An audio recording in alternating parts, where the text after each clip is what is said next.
Welcome back. Welcome back. We back in the lit house. Hold on. TGIF. Happy Friday, motherfucker. Cheers. Take a shot with me.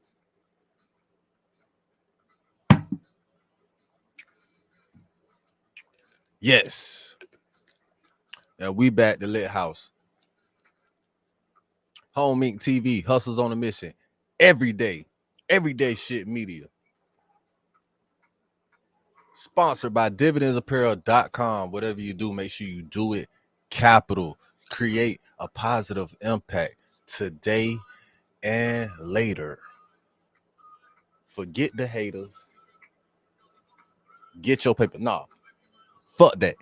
Fuck them haters. Get your paper straight like that. I like to wait to the 2-minute mark because, you know, it's some shit with YouTube and all that. 2 minutes. So I let the 2 minutes go. And you know what's up. But we back. Yeah, I got my lemonade right here. Got my lemonade. I ain't even using no chaser though. I don't know why. But yeah, you know what it is. We back for another R&R moment. I'm gonna start my therapy sessions off again soon. So yeah, right now we just gonna keep it going with the R&Rs, the relax and the rest and relaxation with a real nigga reaction. Right here. The Lit House, Home Inc. TV. Hey man, if you ain't hustling on a mission every day, I don't know what the fuck you doing. Hey, remember, real niggas do what they want to do. Bitch niggas do what they can. Hoe ass motherfuckers gonna talk about it. And fuck niggas gonna hate regardless. I promise you that. All right. And with that being said, we're just gonna get into this. Y'all see what the title is. Another real nigga reaction. We're gonna create a positive impact today and later with some knowledge. Don't be sleep out here, niggas. You can't be sleep out here. We got the brother Dr. Umar. So and y'all know what's going on. God damn it, we finna goddamn get to it. How we get to it, man. And this is the It's Up There podcast. One of my new favorite podcasts. I can't count. I like the information that be shared here, and it's a lot of game. So get you some game on game right here in the lit house. Stay lit. Let the light within you shine bright, my brother. Y'all get Dr. Umar Johnson in rare form tonight. My people. Y'all getting Dr. Umar Johnson in rare form. The culture comes first. Could you imagine if Deion Sanders was at a historically Mexican college and he got an offer to go to Boulder, Colorado and turn his back on the Mexican students at the Mexican college on the Mexican football team? He would have never done it. Why is this looked at like turning your back? He took a job. Because he did. He had a chance to make a structural, systemic, historic change in the benefit of so black athletes. you believe that they would have let him make that change, but you don't believe that we have that access to any power. But he could have made that change single-handedly. What access to power at Boulder, Colorado? No, it's not a finished product. This is what I'm saying. Okay, what will the finished product look like? But we don't know, but he's on a journey the same way. Here's the thing I find disingenuous. You were someone that started a school. You went through criticism. Every move you would try to move. And here's another black man. I'm building a black school. He had a white college. How you comparing them? Listen, I know Deion Sanders had a charter school. He never owned an independent school like I do. It was a charter school. It was a charter school. It was a charter school. Well, do you know what a charter school is? We'll give y'all a chance. We'll give y'all a chance to speak. System. You know, we are live recording. Charter schools are publicly owned. We are live recording. Douglas Marcus Garvey Academy is independently owned by black people. I'm saying, listen, back to what I'm saying. Hey, Umar. LeBron James, charter school. Dr. Umar Johnson. School. Listen, though. Who owns it? Listen. Who owns it? Listen. Who owns it? Hey. Hold on, sweetheart. We'll give you an opportunity. I'm gonna give you a mic in just a second. That's a charter school. Listen though. If you've ever dreamed of owning an apartment complex and you live near one of these, he ain't capping though. Niggas ain't had no motherfucking school. For a master class that came. Niggas ain't had no motherfucking school, man. Not no real independent shit that they can motherfucking. Man, niggas know. You better know.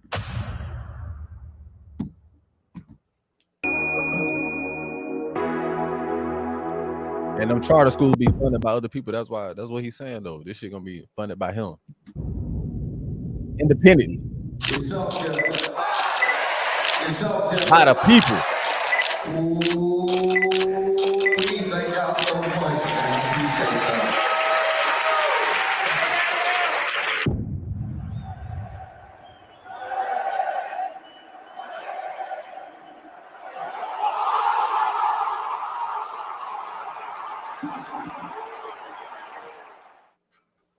It's Up There Their podcast. podcast live show was like, it was real cool. The host, he was asking a lot of like good questions for Umar to like, he was giving a lot of pushback for Umar to give his more, more what he had to say about the topics he had.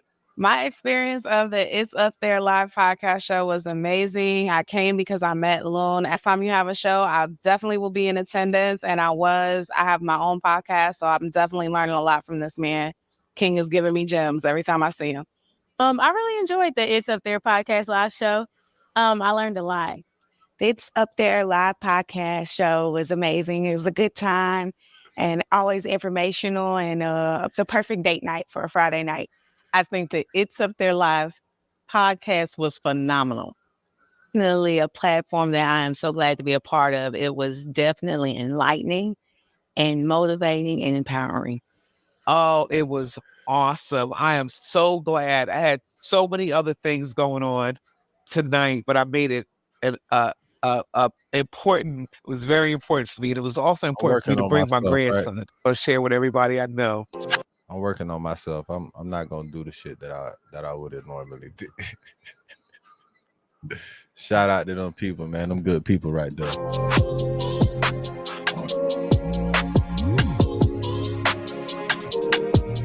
Yeah. I appreciate tonight is a very special. They say your closed mouth don't get fed. This guy that's coming to the stage in a few minutes, I've known him since he was about 10, and he's been coming up for the last few years. And I mean, this thing right here is what's happening. And if you've listened, how many of y'all have listened to this podcast? Like y'all know about Big Loon. He is a guy that has come from the mud and has made this thing, putting this city on his back and on the map. And he's about to bring out a cat that I know that you all are ready to see. He is in the back right now, and y'all know Dr. Umar. But right now, I want y'all to please welcome to the stage the guy that's about to take podcasting through the roof, through the stratosphere, and give Nashville something to truly love. Once again, put your hands together for my man on the It's Up There podcast, my man Big Loon. Yeah. Get that boy a hand. Get that boy a hand, man. Get that boy a hand. My hand's full. So right my now. brother. Good afternoon, everyone. It's stuck there because I want to thank everybody for being here today. I go by Big Loon. It's Up There podcast. For those of you that don't know me, anybody that you can think of in the culture. So I thank y'all for coming out. This is a live taping. What we're going to do tonight is have a very, very important conversation with Dr. Umar Johnson. Any of y'all know Dr. Umar? All right. Cool. Without further ado, man, let's bring out Dr. Umar Johnson. Dr. Umar Johnson. Brother. All right. Peace and Pan-Africanism, my brother. Can we get the I'll just click OK. Peace and Pan-Africanism, my brother. All right. Dr. Umar, how are you, sir? I'm well. Glad to be back in Nashville. It's been about 4 years. This might be my third visit overall. I end up in Memphis a lot more. I'm not sure why, but I have to start spending a little bit more time in Nashville. You know, your last time in Nashville, ironically, we did a podcast. Yes, sir. It was at the beginning of this thing that I've created, and you are my first repeat guest. I told you that backstage. This thing is important to me, right? The conversations, the curriculum, the things that we discuss is very important. For me to have a repeat guest for my audience speaks volumes. And I want to let you know that, as I did in the back, in public, that I appreciate what you bring to the brother. Appreciate you as well. Today we're gonna have a heated conversation. Yeah, I paused it. Hold on, y'all. I'm getting the audio right. feel like I gotta restart this pussy ass TV too. So back to the bubbles. All There's a right. lot to talk about. Yes, sir. So for the recording, you guys, I need to start off speaking to the camera, so y'all give me a second. Welcome to It's Up There podcast. I go by Big Loon, your active and attractive host for another episode of the fastest growing podcast on the market right now. Who we have here today is a monumental force in Black culture. This guy is someone that if you ain't seen him, you had to be hiding under a rock. We got Dr. Umar Johnson in the building to have a... Said hiding under a rock, bitch. If you ain't seen them, bitch, you been hiding under the ocean, bitch, with the aliens, bitch. That way you had been at.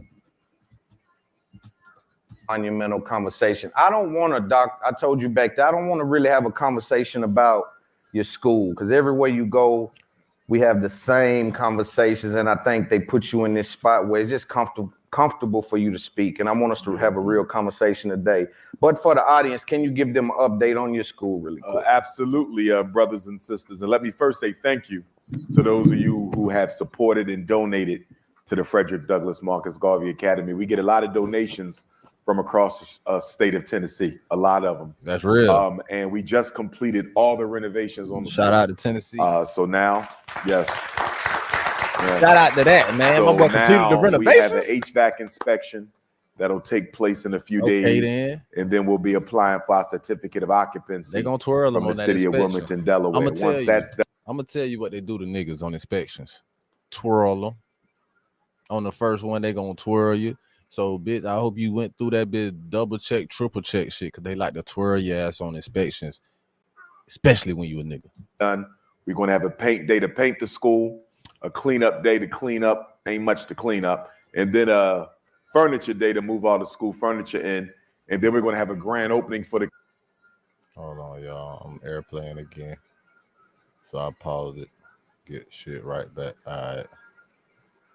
We back. Community. So I want to invite all of you to come on up to Wilmington, Delaware, to the grand opening of the Frederick Douglass Marcus Garvey Academy. We're not going to start school for the young people for another year because we need time to get all that right. But we're going to start holding community programs immediately. There will be a conscious singles convention for those of you who are conscious and looking for a mate of the opposite gender who's also woke. We're going to have the conscious singles convention. We're going to have Black women's convention, Black men's convention, ex-offender conference, Black media conference, Black investors conference, Black farmers conference. We plan on having two. I probably need to go because these bitches out here, boy, a bitch will lie to you just to get up under you good, nice and good, where she smoking better, like like using you for like her own personal gain. Damn. I don't pimp. I'm a player. I don't fall victim to none of that shit, nigga. I need to see what's going on with all this shit. I ain't gonna got to you. Wow. Conferences every month for the community. So although FDMG will be a school by day, it will also be a Black community organizing hub. We'll try one more time. Cause I like to watch my shit on the big screen, bitch. Okay, then. There we go. We Gucci now. My bad, y'all. Carry on. Night. We're about 20 minutes from the Philadelphia, Pennsylvania International Airport, PHL. So you want to look and see what flights get you to Philly the quickest. Round trip, state of Tennessee. A lot of them. And we just completed all the renovations on the school. So now, yes. Right. We're going to take a shot for that. We're going to take a shot for that, goddammit. We have an HVAC inspection that'll take place in a few days, and then we'll be applying for our certificate of occupancy. What they going to twirl his from ass? The city of Wilmington, Delaware. Once that's done, we're going to have a paint day to paint the school, a cleanup day to clean up, ain't much to clean up, and then a furniture day to move all the school furniture in, and then we're going to have a grand opening for the community. So I want to invite all of you to come on up to Wilmington, Delaware, to the grand opening of the Frederick Douglass Marcus Garvey Academy. We're not going to start school for the young people for another year because we need time to get all that right. But we're going to start holding community programs immediately. There will be a conscious singles convention for those of you who are conscious and looking for a mate of the opposite gender who's also woke. We're going to have the conscious singles convention. We're going to have Black women's convention, Black men's convention, Ex-Offender Conference, Black Media Conference, Black Investors Conference, Black Farmers Conference. We plan on having 2 conferences every month for the community. So although FDMG will be a school by day, it will also be a Black community organizing hub by night. We're about 20 minutes from the Philadelphia, Pennsylvania International Airport, PHL. So you want to look and see what flights get you to Philly the quickest, round trip from Nashville, and you just drop 20 minutes to the front door of the school. Harriet Tubman spent a lot of time in Wilmington. Frederick Douglass escaped through Wilmington. The Honorable Marcus Garvey incorporated his Black Star Line steamship. And that's Wilmington, Delaware. Oh, shit. This place is really nice. I might have to hit somebody up right there. Hey, what's up, guys? I'm Scott Disick. And we don't give a Wilmington. Bob Marley used to spend his summers in Wilmington. So a lot of history there in Wilmington, Delaware, right down the street from Philadelphia. Shout out to you, Doc.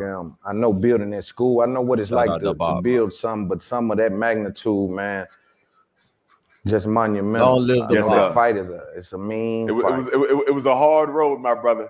Yeah. 9 years. I remember we took our first fundraiser in April of 14, St. Louis.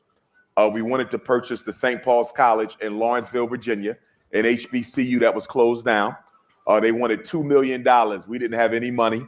We started raising money for St. Paul's College. The Chinese bought it, took it right from up under us. So then we said, well, let's just get us a day school. So I thought we were going to end up in Detroit because Detroit has a lot of Catholic schools in great shape that were being sold for a reasonable price. Once they found out the purchaser was myself, they refused to sell. Then there was a school in Mount Vernon, New York, hometown of Denzel Washington, Heavy D, Puffy. And we wanted to lease this Catholic school. They found out it was me. They said no. We had another school right outside of Cleveland, Ohio, Cleveland Heights Catholic school. Philadelphia, we had a Catholic school. Trenton, New Jersey, we had a Catholic school. My point is we could have been open years ago. But every time we found a school that was worth buying, once they found out I was the purchaser, they refused to sell it. And in places like Chicago and Detroit, the public schools for sale, they would only offer me the schools in the worst condition. So the good schools, they wouldn't even show them to me. When I went to Detroit, they showed me schools with no roof, schools with no back. And listen, in situations like that, when you a nigga like us, you may have to partner with someone to help get your goals accomplished quicker. Like him, Dr. Umar, like I doubt he has like a white cousin or other color family member. But even if he did, he wouldn't want to partner with him about some shit like that. But me, I would, because I got the type of people my family, like I got almost every nationality, not in my family, like blood directly through marriage and friendship type shit. So like my godma, like from my godma to my auntie to my uncles, I got a lot. I got a whole half the world I'm connected with. But with that being said, you gotta have connections for real. That should help get shit done quicker. But at the same time, I feel them on everything because you can't even trust certain people with you trying to do what he trying to do for our people type shit. So it's gonna always be harder on us. Schools with the water up to your thigh. Why you showing me this when you got a school right across the street? So it was made very clear to me that the white power structure wasn't going to do anything to help me get this school. So one day I'm on LoopNet, and I see this school in Wilmington, former charter school, is a black charter school, and I'm on my way down to the Nat Turner 2017 Great North American Eclipse, if you remember that big eclipse. It was August 21st of 2017. So August the 20th, I stopped by the school, I saw it, went down there and celebrated Nat Turner with the eclipse, came back, went to Cuba to get my EFA initiation, came back, got into the school. I said, this is where we need to be. But they wanted $2 million. We didn't have it. So they wanted the same price St. Paul's wanted. We didn't have it. So I stayed after them for 18 months. I kept calling, harassing them, pestering them. And I said, listen, nobody going to buy this school but me. Sell me the school. And then one day I called them And I don't know, it was just my lucky day. They said, we're going to give it to you for what you got. And so Wow. February the 7th of 2019, we closed. Wow. Wow. That's dope. Yeah. So, how do you explain to someone who doesn't know you what you do and why you do it? I mean, formally, you know, I always start with the formal. So I tell folks, you know, Dr. Umar Ifatunde is a doctor of clinical psychology, certified school psychologist, Pan-Africanist, former Minister of Education for Marcus Garvey's UNIA, author of 2 books, Black Parent Advocate and Psychoacademic Holocaust, founder, obviously, FDMG Academy and the National Independent Black Parent Association. But if I was to sum all that up, I would say that as a Pan-Africanist, we all, as Black people, as African people, have to decide how we're going to make our contribution to our people. And so for me, I've decided to do it in the area of education and mental health. And so opening up this first school, we're hoping to have so many more come after it. Because from a psychological perspective, I understand we can't change nothing about our predicament until we change the way we think. And so the thinking has to be changed in the children. Frederick Douglass, one of the mottos of our school is, Frederick Douglass, who I'm related to by blood, he said, quote, "It's better to raise strong children than repair broken men." Facts. And so that's the motto of Facts. FDMG, get them while you're young, because being a therapist, Facts. I know most people who come to therapy will never change. They will never get helped. Never. People show up with depression, bipolar, anxiety, low self-esteem, Especially these domestic bitches. abuse, suicidality. Most of them will never change because they're not Never. ready to. So that's people who've been dealing with a problem for 5 or 10 years. Not even that You're they ain't talking ready about to. African They don't want people to. who've been dealing with post-traumatic slavery disease for 400 years. So if people don't change after 10 years, imagine 400. Right. So Facts after 400, nigga. Imagine after 400. Man, that nigga just said some shit right then, boy. I don't think niggas understand what the fuck that nigga just said right then. We finna rewind that a bit. Let's go back.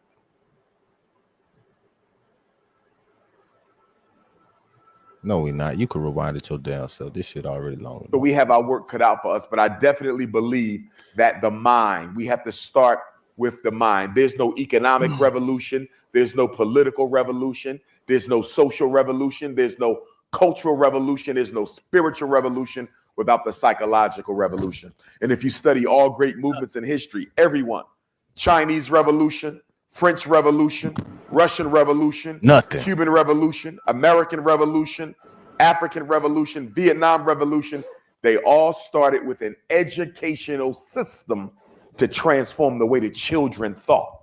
So if we're going to change, we have to change with the mind. You know, we want to change our spending habits. We want to change the situations between Black men and Black women. We're not going to get to none of that until you change the way we fundamentally think about ourselves. Right. We're going to talk about some of that stuff today, though. Yes, sir. For sure. But I want to start with Deion Sanders. You went to the Breakfast Club, and I want to roll this. And that's ultimately what decides or their dynamics for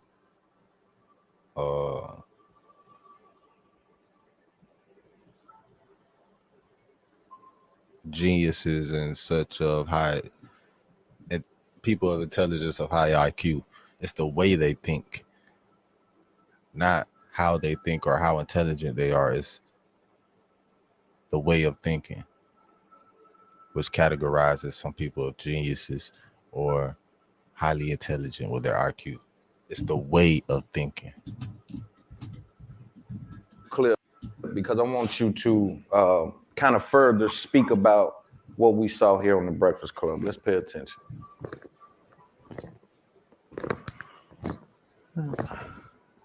Dive into the future of video editing with the 4 Editors Platinum Bundle. Transform ordinary footage into extraordinary.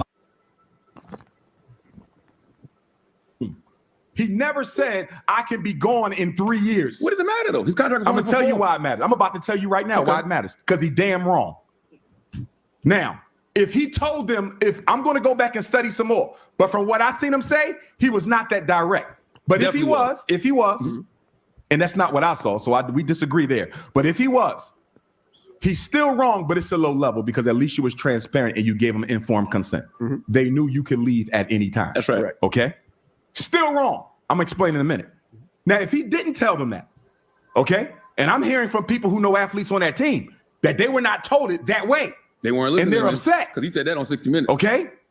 He didn't say it that way, Charlamagne. I saw that. He did not. Exact No, quote. he didn't. Exact Now, quote. if he did not do it that way, that automatically means that Deion Sanders used, abused, and exploited HBCU Jackson State just to be given an opportunity to show predominantly white institutions that he could coach. If he only used them as a stepping stone to getting a job at a white college, he was dead wrong. Sanders. The reason I'm so personally disappointed in Deion is I thought he was there for a movement, not for money. Meaning, Deion Sanders, the coach of Jackson State, I foresaw a situation where Deion would hire other coaches, other retired black NFL greats to coach other HBCUs. In doing so, you attract our top tier high school athletes to come to HBCU. Maybe. Stay with me. Eddie George is at Tennessee Stay with State. me. Stay with me. Football and back. You know, like I know, if you got top tier NFL greats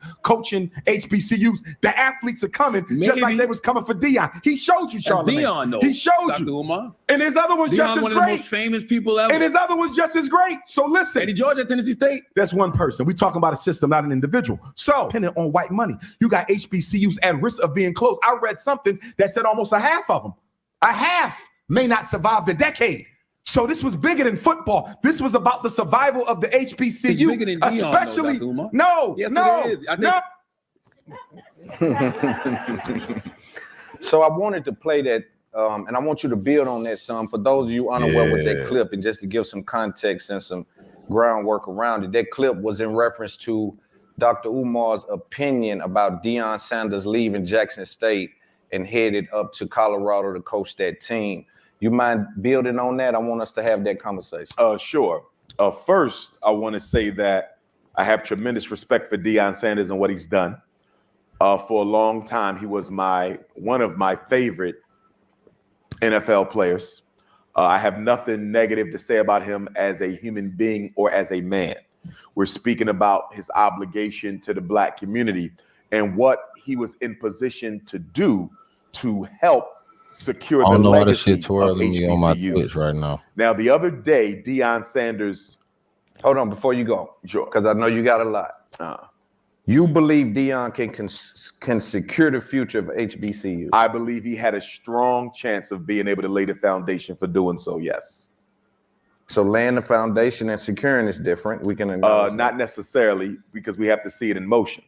But the point is, Deion Sanders was bringing top recruits to Jackson State. Right.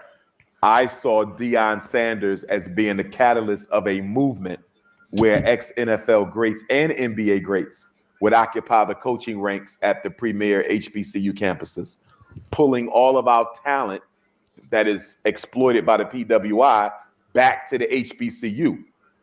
College athletics is a multi-billion-dollar business. We have at least 40% of HBCUs right now in danger of being closed down. We tried to buy one. There's a few more that just closed down in the past year. If you lose the HBCU, you lose middle-class Black America. The HBCU is responsible for more than 50% of our attorneys, 50% of our engineers, 50% of our teachers, 50% of our doctors, if I didn't say that already. So the HBCU has single-handedly kept a professional class in Black America. You just had a situation, as I mentioned to Charlamagne, where the Supreme Court just threw out affirmative action in college admission, which means white colleges no longer have to pursue the Black student anymore. That just made HBCUs more critical. If they don't survive, the Black middle class and or professional class doesn't survive. When Deion showed up at Jackson State, and I spoke to players after that interview, players who told me Deion did not tell us he could leave. Right, and players was salty. I ain't gonna count, boy. If I was a player, I would have been salty if I came there This is my first year. I only played 1 year with Dion, man. This nigga, man, what the fuck? Nigga came to my house personally, sat down with me, grandma and that, mom, what? Nigga, what? My daddy motherfucking brought me a Dion Sanders. What? Man. Hey, them niggas was salty and they had a right to be. Y'all niggas got a right to be, bro. I ain't gonna cap. Especially if he didn't tell y'all shit. And hey, man, you know what it is with Dion. It's all about the money, man. Must be the money. Not that quickly. Multiple players. But all the players. Fuck multiple. I'm gonna say it for you, nigga. All of them. All of them. What point do we? But let me finish that point. Go ahead. All of them. So therefore, you come to this HBCU, you see the change that you're able to generate. Why not systematize this so the HBCU can now compete with the Alabamas and the Florida States it ain't about for that, that nigga. football It's about revenue, me. that basketball It's revenue, about me, those nigga. top Let's be for recruits. real. And now, as niggas, we about us. The HBCU doesn't have to worry about handouts and contributions from alumni and celebrity blacks because you're now bringing in enough revenue on an annual basis from your athletic programs the same way Duke and Carolina do to sustain the university. Deion Sanders could have went down in history as one of the greatest black men in American history. You don't think so? Had he, say that again. You don't think he's still going down in history? As an athlete, but that's irrelevant to me. I don't care about athletes. I care about black success. As a coach, you don't think he's going down? As what As coach? a coach. He may. I don't know what the future holds, but that's not important to me. So what is he? What would he? Because athletics does not in any way, shape, form, or fashion compare to black survival and success. I don't care how many trophies you got, how many rings you got. That does not compare to where we end up as a people. Yeah. Is sports athletics a portal or a portal to power though? How is it a portal to power when less than 50% of black Division I male athletes graduate within 4 to 5 years, and at least 40% of them never graduate at all? They exploit them for 4 years, and they back in the hood selling crack and weed. How is that a portal to power? Yeah, I understand that, but at the same time, I feel as though someone like Deion Sanders can come through that and continue to elevate. So Deion Sanders bragging the other day that gained the home opener for the University of Colorado, Boulder, Colorado, with a black percentage of 1.3%. Cracker land. 1.3% black people in Boulder. Y'all know King Kong was coming. 1.3% black people in Boulder, Colorado. Let me break that down for y'all niggas that don't know mathematics. 1.3% for every 100 white people in that city. It's 1/3. It's 1 1/3 of a nigga. So nigga, 100 niggas, that means 1.3 nigga to that 100 white person. Lamest term for motherfuckers that don't understand mathematics. 2.6% black students at the university. So for every 2.6, he said 2.6 now. Online. So for every 100 students, With thousands of star systems. for every 100 students at that school, it's only 2.5 niggas. 2.6 niggas. And I say that because in the Constitution, I don't know if it was the Constitution, but I think it was the Constitution, when they had you as niggas, us as niggas, 2/3 of a human. Is that about right?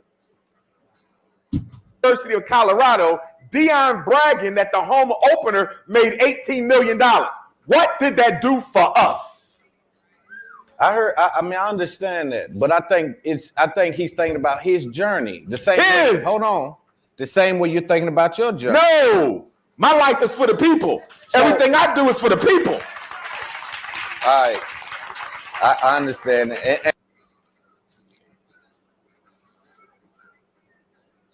He's speaking for the people right now.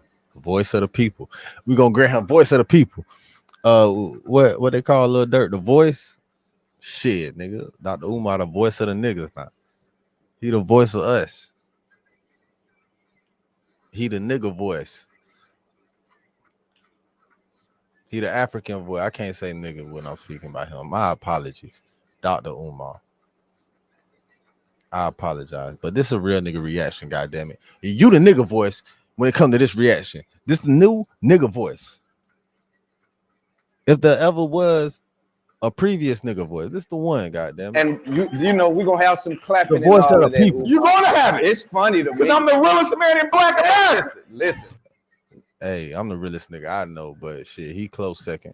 What we're gonna talk about is the truth, though, because we're dealing with the truth. We have to live in reality. We're not. The claps don't make us right or wrong, right? You're close third. What we have to focus on is the truth. You're telling me that your life. So if that was the truth, if your life was all for the people, you'll live at that school. You wouldn't have a home. I probably won't go home once the school opens. Before it opens, you would take the money from your home and put it in the school. I have. I will. All of it. Just about. See, that's what I'm saying. So there's room to think about yourself. Yes, but yourself does not take precedence over the people. My life is for the people. It is not about personal achievement. So you don't.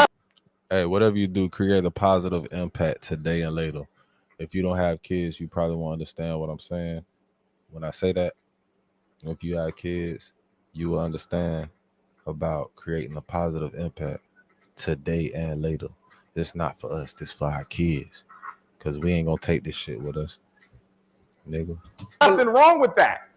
Here's what I'm saying.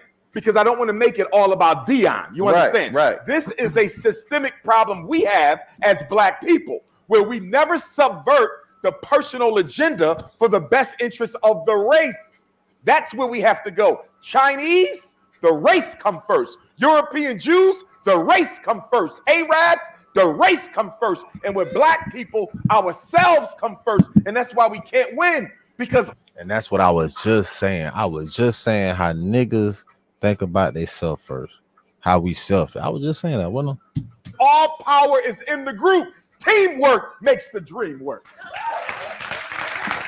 I say that all the time. I be playing 2K. I'm about to play 2K in a minute. Teamwork with the dream work. Y'all know are what's funny, up. man. Y'all Y'all are so the home funny. team. Hey, you know Put on for the home team. Because you're powerful with this talking thing. Nashville, make some noise. This is why I brought you, though, Umar, because, again, the way you speak, I think you're one of the most brilliant speakers in the world. But, again, I want us to hammer this. Nah, you got to say doc, nigga. Point down. You don't sleep at the school, right? Well, remember, you do have a life outside of the school, outside of the mission, outside I have a school. I have a life outside of the school, but I don't have a life outside of the mission. There's nothing I do in the hustlers on a mission every I ain't gonna say daily basis that isn't directly tied to the liberation of African people. I don't know. Give me something. I don't know your daily. You give me your daily routines. I don't know. I find that. I mean, I'm at the airport today coming here. I'm on the phone consulting with a mother because they're trying to expel her special ed son. Oh, y'all are funny, man. The liberation of African people. I don't know. Give me something. I don't know your. Hey, y'all are funny, man. Y'all are so funny. And you know they were gonna do this because you're powerful with this talking thing. Nashville, make some noise. This is why I brought you, though, Umar, because, again, the way you speak, I think you're one of the most brilliant speakers in the world. But, again, I want us to hammer this point down. You don't sleep at the school, right? Well, remember, you do have a life outside of the school, outside of the mission, outside. I have a school. I have a life outside of the school, but I don't have a life outside of the mission. There's nothing I do on a daily basis that isn't directly tied to the liberation of African people. I don't know. Give me something. I don't know your daily. You give me your daily routines. I don't know. I find that. I mean, I'm at the airport today coming here. I'm on the phone consulting with a mother because they're trying to expel her special ed son illegally because they never done a manifestation determination. They never gave him the behavior plan that the IEP law requires him to have for them to even consider the expulsion. Then I'm on the phone with another mom trying to help her save her son. people call me 2, 3 o'clock in the morning with mental health and educational emergencies. You understand? So I'm not saying that I am the most devout black man on the planet. I'm just saying if it ain't me, I don't know who it is. All right, so let's get back to Dion because you popping it right now. Let's get back to Dion. Popping that shit. So Popping that shit right in all now. I ain't gonna actuality care. with Popping that Dion, shit. I feel as though when I look at even people like business doesn't have moral clause in it, right? So no, European business doesn't have and moral that's what the colleges are, right? Ain't that the European structure? Okay. All right, so we're speaking about again, situational awareness. You cannot ignore the facts. Dion is inside of a structure and a system that he has to play a certain game the same way you do. So Dion had to lead Jackson to go to all-white Colorado because he's in the system? Yeah. No, Dion. I believe Dion to be chasing a dream. And I'm gonna tell you something that niggas probably don't know either. HBCUs are owned by the same motherfuckers that own the white colleges. Like, not even the same motherfuckers, but them people, if you understand what I'm saying. I believe Dion to be chasing a position for him, It ain't his no fucking family, difference. and then the mission. It ain't no fucking difference, especially a nigga like Dion will understand it and already know that. But I understand what he's saying as far as the students. It's not even about the people that own. I'm a Libra, so I be weighing shit on the scale. I can see both sides of different shit. I can see both sides of everything. But hey, must be the money. I believe the mission is still in the car with Dion. Sometimes when I hear you talk about the mission for him is saving kids. At an all-white school, who he saving black up there? 2.6% at that bitch, as he told you before. 2.6%. If it's 2.6% black people at that college, that means out of 1,000 people, it is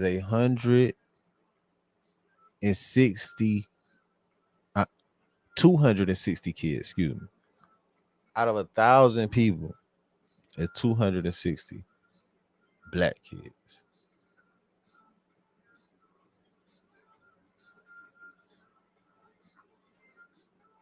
I'm lit. I'm a little bit lit. We in the lit house. I know my math ain't all though, bitch. I ain't never failed math. At the University of Colorado. He's saving children though. Look, his son. There they go.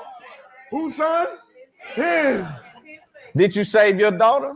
Of course. All right. But So not I don't like. Hold on. Not at the expense. You keep Not at on. the What I expense. think. Listen, it comes off disingenuous for me when you try to act like I'm gonna put y'all in front of me and mine. I got to save me and mine.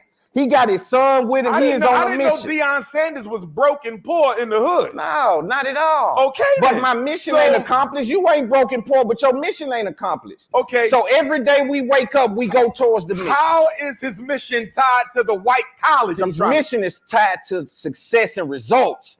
You're looking at it for him and his family, his son. What about the community? Again, that's still on the agenda, but Where at an all-white school? Where is the community on the agenda? Where is the black community on the agenda at Boulder, Colorado? So what I did, if I'm Deion Sanders, I come into Jackson State and lay a blueprint. I break a mold. I do something that's never been done. But for you to ask me, that's for what you just spoke to. You spoke to him bringing all this revenue, bringing these athletes. And he was there for how long? That's not what we're speaking about. No, it is what we're speaking of. Okay. Because it shows a lack of commitment. No. Here's the opportunity issue. call. You know what the bigger issue is here? Go ahead. What do we value more? Building systems of success for young black children or being accepted by white people? That's what this is about. Deion went to Colorado not for the money, because he wanted to prove to white people he could coach white children. How many single-family houses, single-family homes would it take to equal one multifamily deal like this? Let's compare these things. Now, first, there's certain factors that we need to look at that are very important. Number one, how much capital? Hey, I'm gonna let you know right now. I detect no cap in those statements. and he just brought up capital. Yeah, whatever you do, make sure you do it capital. He brought me up. DJ Dividends. I'm back at him. Yeah, man. Capital J Dividends. I detect no cap in his statements, bro. Whatever you do, make sure you do it capital. Create a positive impact today and later. Fuck them haters. Get your motherfucking paper straight like that. That's not right. Look at all them. Look. Oh, it is right. Look. Did y'all see all the celebrities who was at that game last week? Did y'all see them flying all the way to Boulder, Colorado? Why they don't come to Tennessee State like that for your homecoming? Why they not at Howard like that? Why they not at South Carolina State? You know why? Because it was a white school. Oh, it's the same reason why entertainers will go to the Grammys and go to the AMAs, but they'll start fights at the Source Awards and the BETs because we value white people. We want to be accepted by white people. Deion wanted white people to know he could coach at a white school. I think this is miscategorization, Mr. Dr. No, I think what Deion wanted was to show that he could be successful in collegiate sports. He could have done that at Jackson. I think because that, he did it in Jackson. This is the point I'm making. 2 years, was it? Yeah, he did it, and he did it. He did it. So what I'm saying is, though, brother, come on. Listen, he used them to get seen, known, to go to a white college. And you know what I think, y'all? I believe the white power structure sat down, had a meeting, and said, we got to put an end to this. Yeah. If we let Deion stay at Jackson, and he start pulling Ed, Reed, and Randall. Y'all know that's what they did, man. Hey, I detect no cap in his statements. If you a nigga and you know how these motherfuckers been operating, you would know this is the motherfucking steps they would take to do that type of shit, bro. Cause they don't give a fuck about us for real, bro. We gonna have to start tearing shit up. We gonna have, bro. These motherfuckers don't value shit but money and the loss of life. Who the fuck said that? I'm not sure it was Malcolm. Cunningham and all these ex NFL greats to these HBCUs. I'm trying to think. They're going to steal our money. This is $1 billion empire. We cannot afford for the HBCU to steal all the top tier athletes because there will be a reversal of power in D1 sports. This is what they said. And they said, we know Deion ain't the loyal type to the black community. I'm gonna let y'all know something else too. A lot of motherfucking teams, they were Negro leagues. So in the NBA, it was a Negro league, and they going to cancel out all the Negro teams. The same for the NFL, the NBL, the MLB. MLB. The same is for all of them. They canceled out Negro League teams, but they brought in the players, the top players, for a reason, and then canceled them out, like just voided them out. Like this shit been strategic since Christopher Columbus came to this bitch. Nigga, you think everybody was brought from a fucking boat over here? Nigga, no. Some of y'all niggas deserve some money because y'all indigenous people. And y'all don't even know that. Because he the one who also criticized Colin Kaepernick for taking a knee. So you know what we're going to do? We're going to get the whitest school in the country to offer him some money to come teach them. Because he could have went somewhere. They were making a statement. Deion was sent to Colorado to make a statement that every one of them ninjas got a price. Find his and pay him off. You know what I think? And they listen. See them faces. See, look. Hey, y'all feel him. Listen, when he sit back and do you like it, bro. When he sit back and do you like this right here, he kicking the highest game he can kick right there. As high as he can get, boy, but it's effective.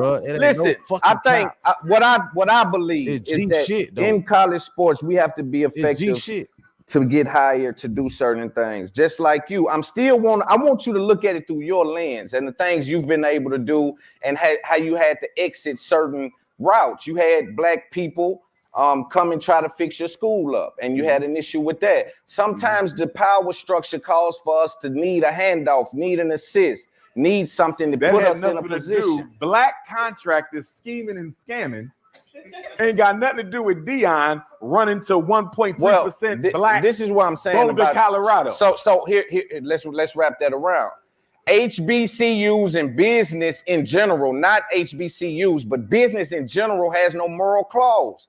I disagree with that. From a European standpoint, yes, we ain't Europeans. Our business always have a clause. What you get? So for us to not to have access to power, what business or industry do we even control? We are $2 trillion people. What business or industry do we control? And that's the problem. And we ain't gonna never control none. So his Leave the access black to school for the white one. His access to power goes through Boulder, Colorado. Goes through the power structure.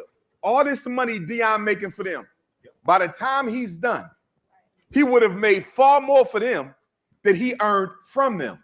Not only that, God forbid, That's everything. if he ever begin. But the point is, he shouldn't even be in that position because you had the chance to restructure an entire HBCU athletic system permanently, and you sold it out for money to go to a white college. That's the facts of the situation. I disagree with that. It's the facts. It's undisputable. That's what he did. Why he not still at Jackson? He's not at Jackson because he had an opportunity call. An opportunity to go to coach at a white school. No, to showcase his skills in a different level. Oh, we don't know what Dion is capable of? No, not in college. Not again, you have to coach in these different markets. The same way you got to go speak in different markets. Same way I got to podcast. But I don't in different compromise. markets. It ain't about compromise. It is. It's about results. I keep telling you, I'm showing up to show out. I ain't showing up to do that other stuff. Results for who? I'm gonna tell you like this, man. Dion been proved himself when he was on the field, nigga. He called a lot of them plays on defense. Niggas don't know he switched up his own shit on defense off of reading and studying the film. That nigga been a coach before he motherfucking retired. He just proved himself when he did that shit. What he did with the HBCU, which entitled him to get for my stat sheet for what I've been able to do. And he just moving up the ladder. He's trying to turn black people to a permanent underclass. And you talk about stat sheets? Burn the damn stat sheets. Nah, you need that, Umar. If that's the case, you would sleep in the mop room at your school. I will be.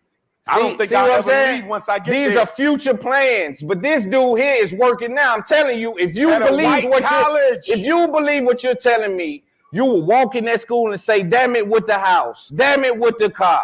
Until this school get up and rolling, Umar don't got nothing. Well, I agree with everything. All right, so that's my point. You can't compare my commitment to the black community to Dion's because he has yet to show it.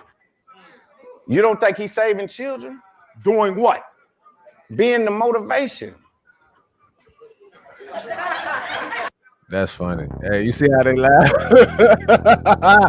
That's funny.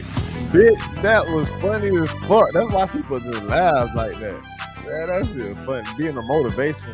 How the fuck you gonna save somebody from motivation? You don't shut the fuck up. Look, he just let the people laugh for his Continue. I'll rest my case. Also, you don't think motivation is necessary? Brother, to whom much is given, self-motivate. Much is required. I'm gonna tell you like this: self-motivation is the only motivation that's gonna get you through whatever the fuck you're going through. It's self-motivation. Any motivation that somebody give you is temporary motivation. That shit ain't gonna fucking last. Self-motivation is what's gonna get you through whatever the fuck you got going on. You gotta be self-motivated in this fucking world if you want to be successful.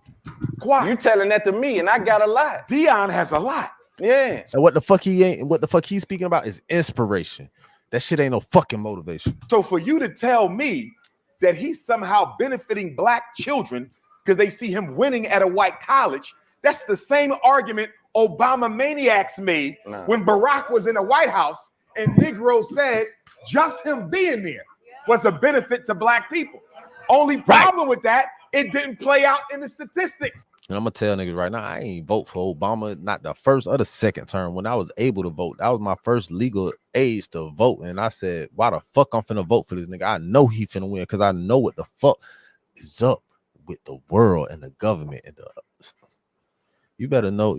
Hey, you can't be asleep out here. You better know what's up with the motherfucking country you living in, bitch.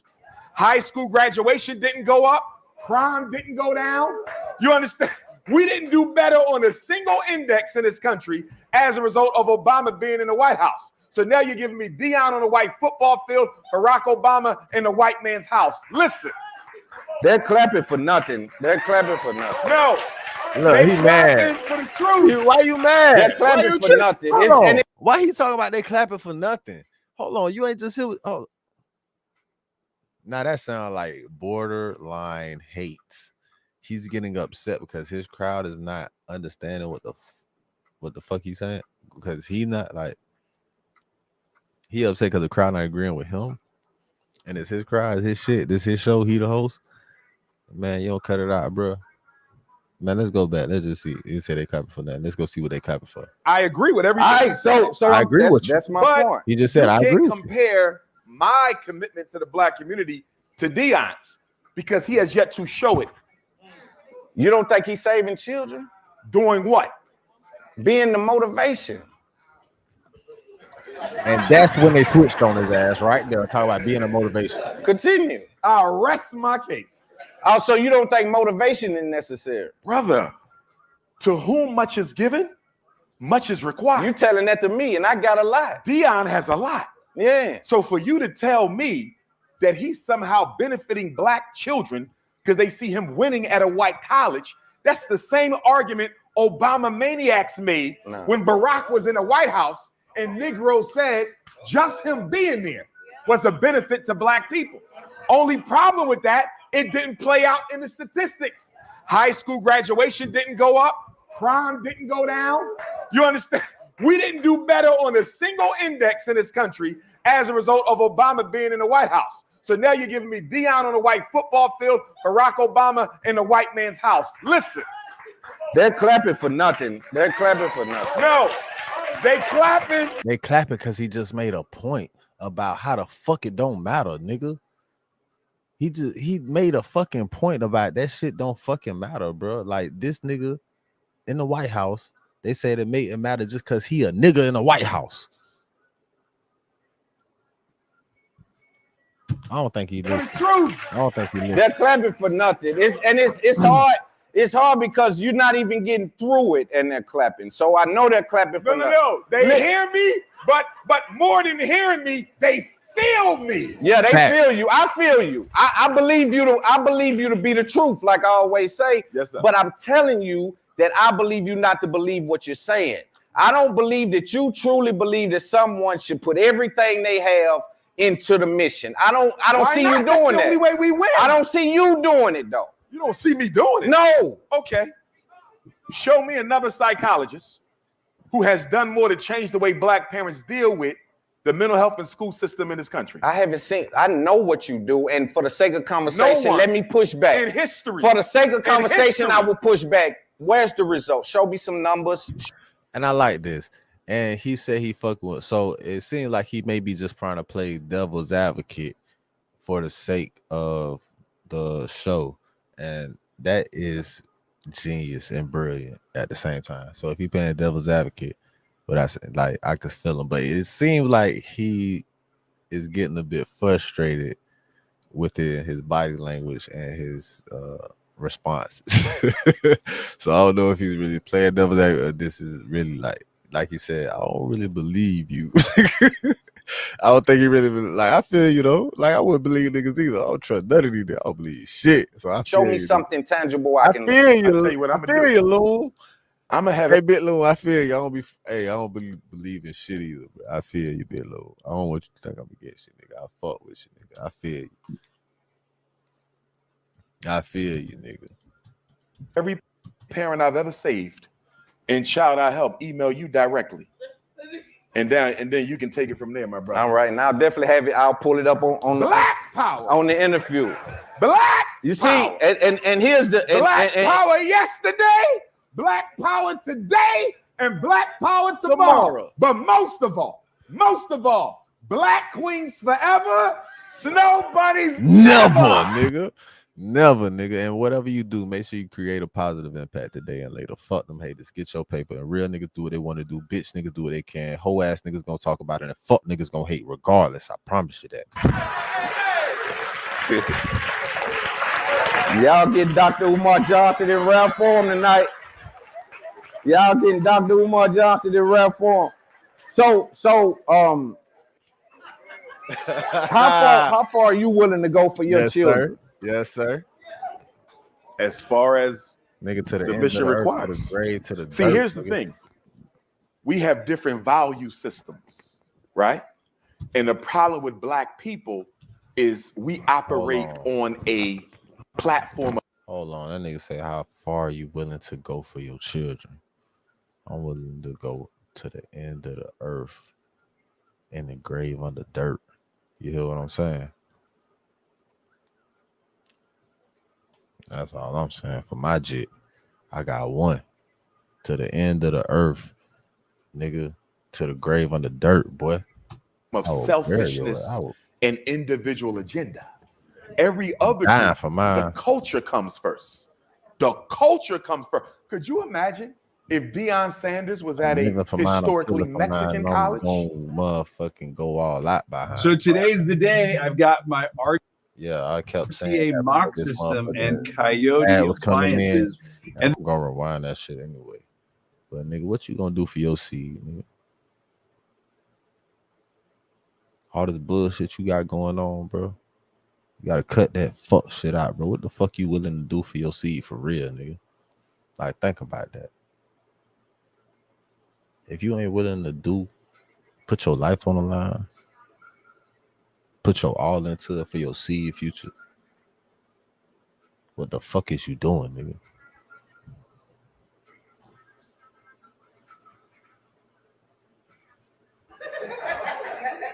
And he got an offer to go to Boulder, Colorado, and turn his.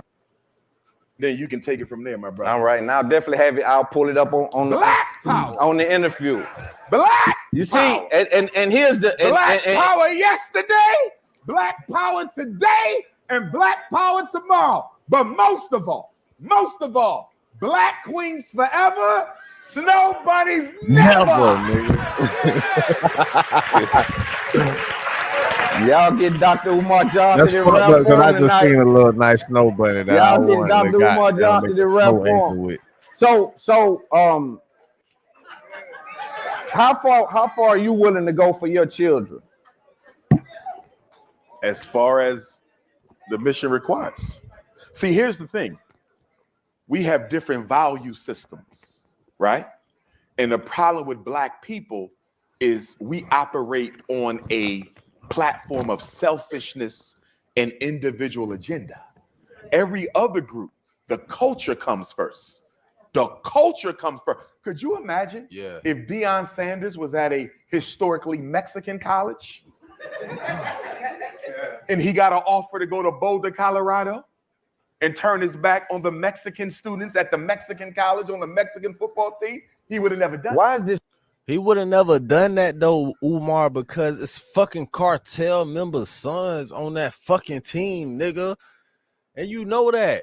If it's a Mexican fucking college that he go to, it's gonna be Mexican cartel members' kids on that fucking team. And nigga, he's gonna get fuck threats. Shout out to all my niggas out there in Cali. Oh my God. Oh yes. What's up, man? Y'all fuck with y'all. Y'all know what's up. Hey, do it capital. It's looked at like turning your back. He took a job. But because he did, he had a chance to make a structural, systemic, historic change in the benefit of So Black you athletics. you believe that they would have let him make that change, but you don't believe that we have that access to any power. But he could have made that change What single-handedly. access to power at Boulder, Colorado? No, it's not a finished product. This is what I'm saying. Okay, what will the finished product look like? But we don't know. But he's on a journey the same way. journey See, at here's a the thing I white-ass find. school Here's the to thing do I what? find disingenuous. You were someone that started a school. You went through criticism. Every move you would That's try. part of the movement. And here's another Black man. I'm building a Black school. He had a white college. How you comparing them? Listen, I know Deion Sanders had a charter school. He never owned an independent school like I do. It was a charter school. It was a charter school. It was a charter school. Well, do you know what a charter hold on, school sweetheart. is? We'll give y'all a chance. Charter We'll schools give are y'all a publicly chance to owned, speak. sister. You know, we all live recording. Charter schools are publicly owned. We the are live Frederick Douglass recording. Marcus Garvey Academy is independently owned by black But people. I'm saying, listen, back to what I'm Charter saying. school. Hey, Umar. LeBron James, charter Umar. school. Dr. Bucky Umar Combs, charter Johnson. school. Dr. Umar Johnson. Know what you say? Dr. Umar Johnson. Charter school. Stop. She was wrong. I had to clarify. Yeah, I Okay, understand. charter school. I understand. Listen, though. Who owns it? Listen. Who owns it? Listen. Hey, all I know is, bitch, if you can't find help here, get help somewhere. 1-800-CHARTER. Hey, hold on, sweetheart. We'll give you an opportunity. I'm gonna give you a mic in just a second. That's a charter school. Listen though, charter school. You're judging Deion Sanders, and this is not a finish. If you can't find help here, find help. We will in a minute, but I don't. Hey, hold on. Now, hey man, y'all I love my hold on. brother. Whoa. Hold on. I love my brother. This is my show. Let's remember that. Look, he trying to get. Look, I told you. That's the reason he was mad at the crowd, because he like, man, this is my show. This is my shit. Y'all got me fucked up, man. Y'all supposed to be on my side. This is Loon show. Y'all can clap all you want. We have to talk about the things I want to talk about. Yes, sir. Sorry. Yes, sir. Yes, sir. Sorry, right? Dr. Umar, because I haven't finished this point. I really want us to spend some time in. We got a lot to talk about. Yeah. My boy fucked with Deion a long way. But in I just don't particular, want it to look like I do I'm too, trying though. to dig. I know these guys. They know this is. I'm just trying to get information, and I want you to speak to them. Yes, sir. As if he's watching. Right, so he playing devil's advocate because he know the guy he want him to speak to him. I want you to speak That just confirmed the devil's advocacy. as if they're watching, because they 9 times out of 10 are. You watching? They all Yeah, watching. so I'm They telling gonna you, watch when this is important to me. So now, on the goddamn I'm thumbnail. saying that I feel as though it's unfair for you to judge Deion Sanders in this current position as he is on the journey, the same way you were on your journey for 12 years to build a school that some people say should have took 1 year. Okay. Now, But how can they say that if they never built it? you've never did what he did. He never done what I'm doing. So again, why you speaking? Well, what is he doing? He going to a white college? No, a lot he's- of black coaches went to a white college. What do you mean? No. He's breaking the code of what it looks like to be a head coach. He's trying to get to a He head the first coach. black head coach of a white school? No. He's the first You of his just got- kind. He's the first of his kind. Okay. He's a different kind of coach. Okay. And at the end of the day, what are you expecting to come out of Deion? What does he change being a coach at this white school? Let's say Deion goes 30 years undefeated. What the hell did he change for black people at that all-white school?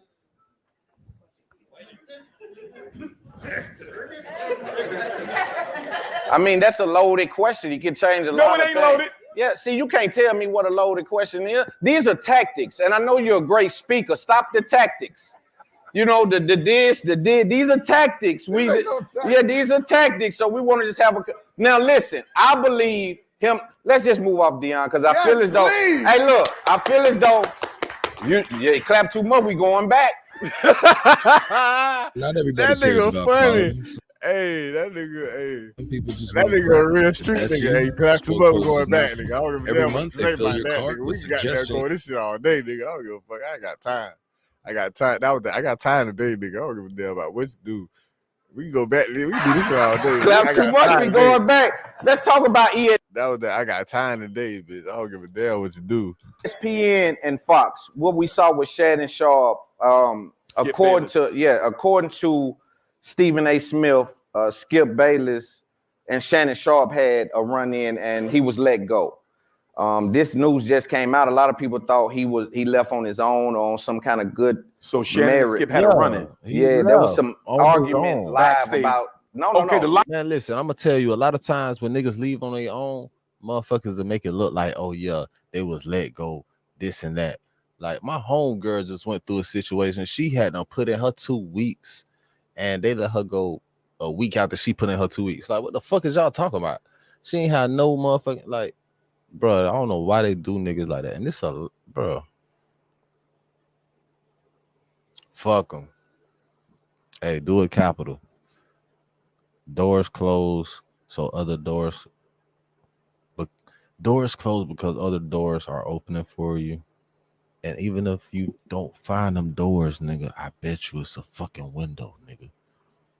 Handle your business. Creep in there. So I remember that. And so I think that bled over to behind the scenes and led into eventually those two guys not being able to coexist. Shannon Sharp is now on ESPN. Stephen A. Smith broke the news that he was asked to leave. What do you think about people like Shannon Sharp sitting next to someone like Skip Bayless and providing that type of style and swag to those? I think the Shannon Sharp, Skip Bayless situation is so symbolic for Black people in America on many levels, because Shannon was a better commentator than Skip. He made the show. And I'm gonna tell you another thing. Skip was doing his best to replace Shannon with another nigga. He was doing everything. He was picking whoever the fuck, whatever nigga that had clout, whatever nigga that had clout, he was trying to get him on that shit. Lil Wayne, Bubba Dub, Michael Irvin, all the bruh. Listen to me, bro. He could not successfully replace Shannon Sharp. He couldn't do it. And he was going through all of these niggas trying to find somebody, the perfect motherfucker, to go back and forth with on his show. But it had to be a nigga with clout. But because Skip was the privileged white man, Shannon made the mistake of outshining the master. Right. And within the white... And that shit is in the book. The 48 Laws of Power. Never outshine the fucking master. That's rule number motherfucking 1, nigga. You never outshine the motherfucking master, boy. That shit gonna go left for you. But at the same time, it work out for you. At the end of the day, when like I said, a door closed, other doors open for you. If you can't find them doors, bitch, I bet you can find that window that's cracked. Bitch, handle your business, nigga. Handle your fucking business, nigga. Creep enough. Power structure, you're not allowed to do that. And so Skip was willing to cut off his fingers to teach Shannon a lesson that you never go against the white hand that feeds you.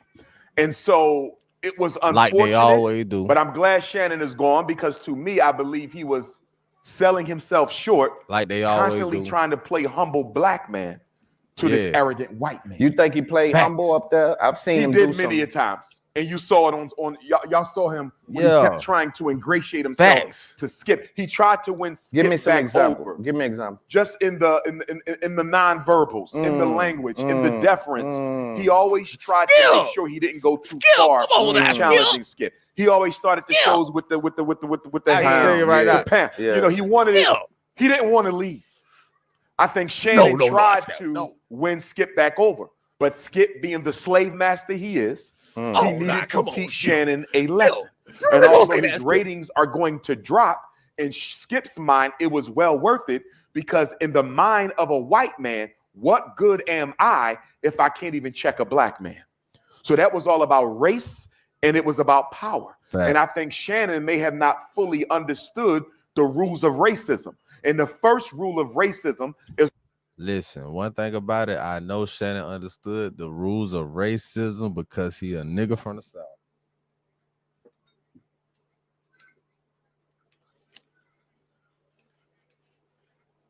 At that moment, he may not have known or thought that those rules would apply, because it was a show on interacting, debating, and sports conversation. He may have got lost in the sauce a bit, talking to a nigga as a colleague, and wasn't fully aware of that at that moment. So he wasn't thinking about it. You know how you get caught up in your, you just doing your shit, you just doing you, and you ain't even thinking about it, but you, that shit, you know what I'm saying? It's all white people are racist. And the second rule of racism, white people don't share power with Black people. So the minute Shannon wanted an equitable power sharing in the conversation on Undisputed, he had to go. Hold Skip on. had to let him know we are not partners. We're gonna take I'm this the back. slave. You're the slave. He didn't want to leave. I think Shannon tried to win Skip back over, but Skip, being the slave master he is, he needed to teach Shannon a lesson. And although his ratings are going to drop, in Skip's mind, it was well worth it, because in the mind of a white man, what good am I if I can't even check a black man?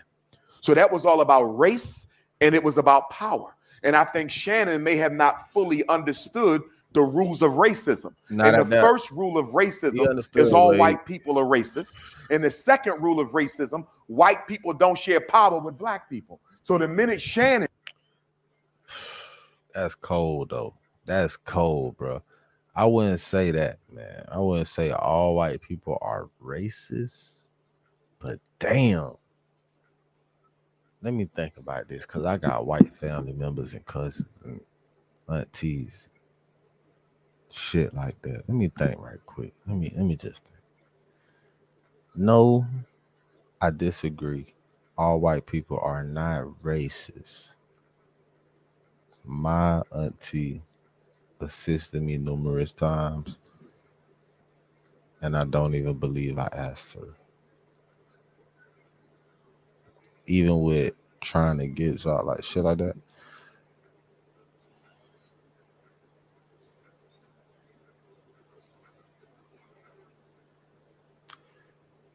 But at the same time, she was Italian. You know, they looked at Italians like they was the niggas of the white race anyway.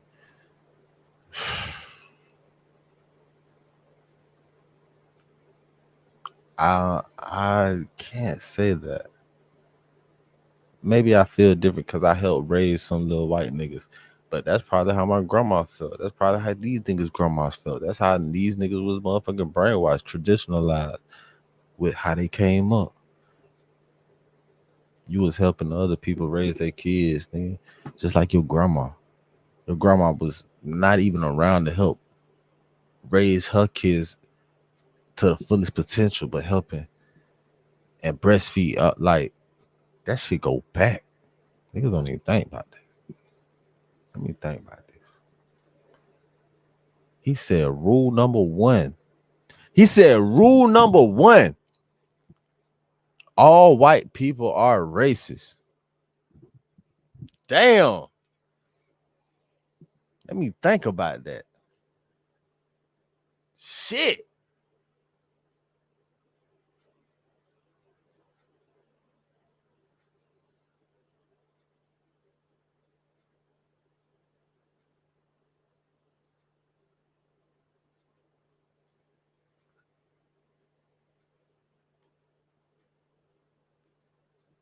I disagree. I disagree fully. I disagree fully. I disagree fully. I don't even know why I had to think about that. I don't even know why I had to think about that.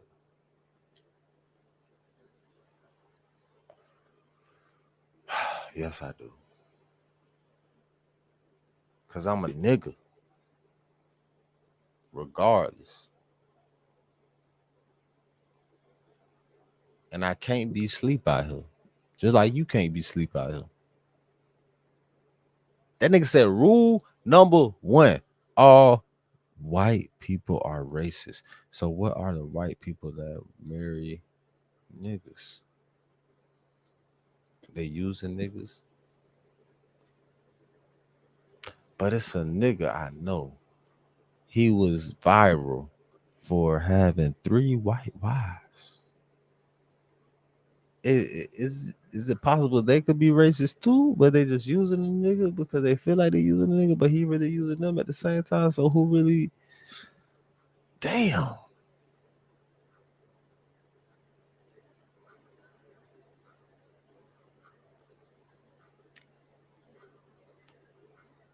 That nigga. That's damn. My bad, y'all. I know I just took a minute on golly. See, I ain't want to. God, see, I'm trying to be better. See, Instagram shut me down like 3 times a day, and I don't know why. They was on some whole shit. I was really just venting. I was on my therapy session shit. I was talking about shit that I probably shouldn't have been talking about. I was just telling niggas about themselves and saying fuck these niggas and that and this and that. They gave me 3 different things. 3 different things of why they shut my shit down. And they tripping. Man, fuck them viewers. Hey, but yeah, they was on some bullshit, bro. I ain't gonna cap. Damn. My bad. I fucked up. Damn. Well, we gonna get back into this shit. And wanted an equitable power That share. nigga said rule number 1, all white people like damn. Let me think about that some more. Shit. Glad Shannon is gone because to me, I believe he was selling himself short, constantly trying to play humble black man to this arrogant white man. You think he played humble up there? I've seen him He do did many a something. times. And you saw it on y'all saw him when he kept trying to ingratiate himself to Skip. He tried to win Skip Give me some back example. over. Give me an example. Just in the nonverbals, in the language, in the deference. He always tried to make sure he didn't go too far in challenging Skip. He always started the shows with the hand, Pound, yeah. the pound. Yeah. You know, he wanted it. He didn't want to leave. I think Shannon tried to win Skip back over, but Skip, being the slave master he is, he needed to teach Shannon a lesson. And although his ratings are going to drop, in Skip's mind, it was well worth it because in the mind of a white man, what good am I if I can't even check a black man? So that was all about race and it was about power. And I think Shannon may have not fully understood the rules of racism. And the first rule of racism is all white people are racist. And the second rule of racism, white people don't share power with black people. So the minute Shannon wanted an equitable power sharing in the conversation on Undisputed, he had to go. Skip had to let him know, we are not partners. I'm the slave, you're the slave, and I'm the slave master. Shannon tried to break the code, change the power dynamic. White people don't do well with you changing power dynamics because at the end of the day, all they have is their white privilege over and above you. But with that being said, and I love my brother Shannon Sharp, I think he got a good heart, but until he stopped running around with them damn snow bunnies, I'll never be able to give him the total respect that he deserves. I think he's a good brother, but he got to heal whatever went on with him and his children's mother, ex-wife, whatever. But for him to be as dark as he is and to only be running around. Say so long to summer with up to 30% off. Hey man, Dr. Umar, you a fucked up During Raymore nigga and for that. Flanagan's Labor Day sale. You a fucked up nigga for that, for saying he gotta heal, whatever. You a fucked Not up. only does Kittle have millions of design assets and templates that you can customize any. Nah, fuck that. I'm gonna just say this, Dr. Umar, you a fucked up nigga for that. And I'm gonna say this too: dividendsapparel.com. Whatever you do, make sure you do it capital. Create a positive impact today and later. Fuck them haters. Get your paper straight like that.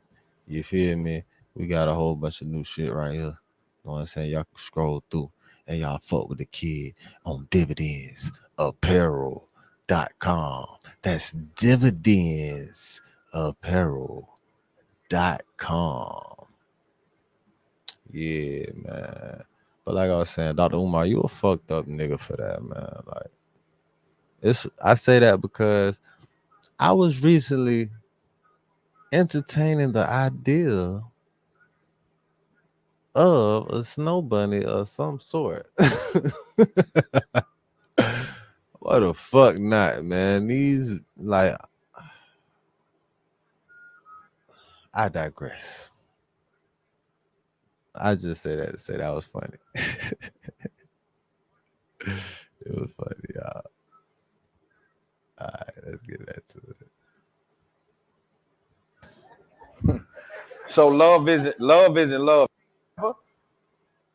Not allowed to do that.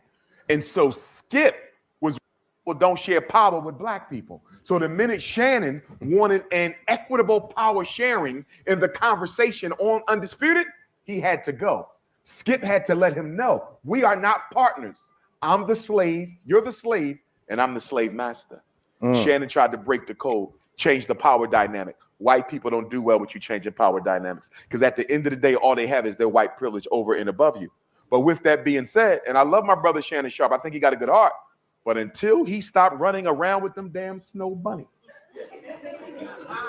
I'll never be able to give him the total respect that he deserves. I think he's a good brother, but he got to heal whatever went on with him and his children's mother, ex-wife, whatever. But for him to be as dark as he is and to only be running around with white women, it's a disgrace to the race. So love isn't love to Dr. Umar Johnson. If love is love, why don't we see rich white women marrying broke-ass black men? If love is love. And if there's any rich ass white women that want to goddamn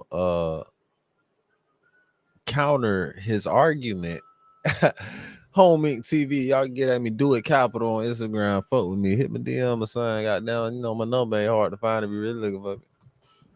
Does that speak to what are you saying with that? I'm saying, what white woman married to a black man has ever done anything significant to help black people? Kobe Bryant's widow, Vanessa, who inherited over $1 billion worth.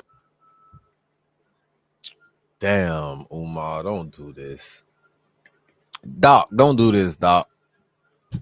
Of his wealth, she just did a college partnership in Kobe's name. And all 5 colleges she chose to be part of this Kobe Bryant thing were white. She didn't choose a single black college for this black man's money who didn't attend a college at all. Isn't college the Europe who didn't attend? Listen, y'all didn't. Listen, Kobe Bryant went from high school straight to the fucking NBA. Kobe Bryant's wife donated to probably one of her schools and other white schools. Colleges for what? You could have donated that shit to high schools in the area where Kobe came up.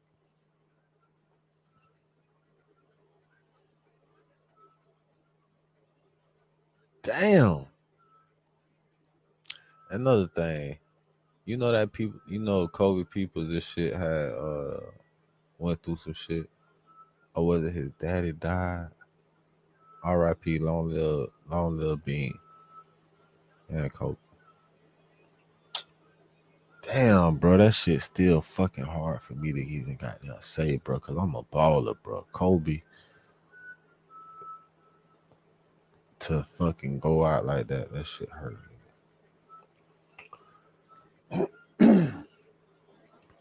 But, bro, damn, long live the Beans. And,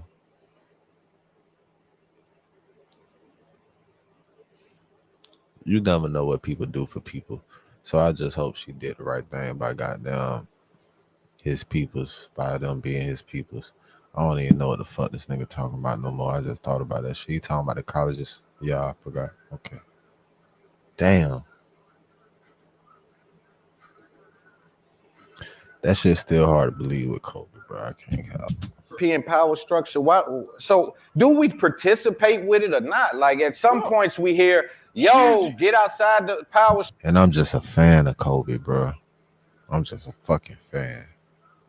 That shit hard to be. That shit just still hard for me to believe. I don't know. I'm just a fucking fan. Imagine the niggas that really knew him. Imagine real ballers played on the court with him. Shaq, Kobe. Shaq, LeBron. Man, fuck it. All right, I'm gonna leave this. Structure, create your own. Then other moments. Moment of silence for Kobe. Fuck it.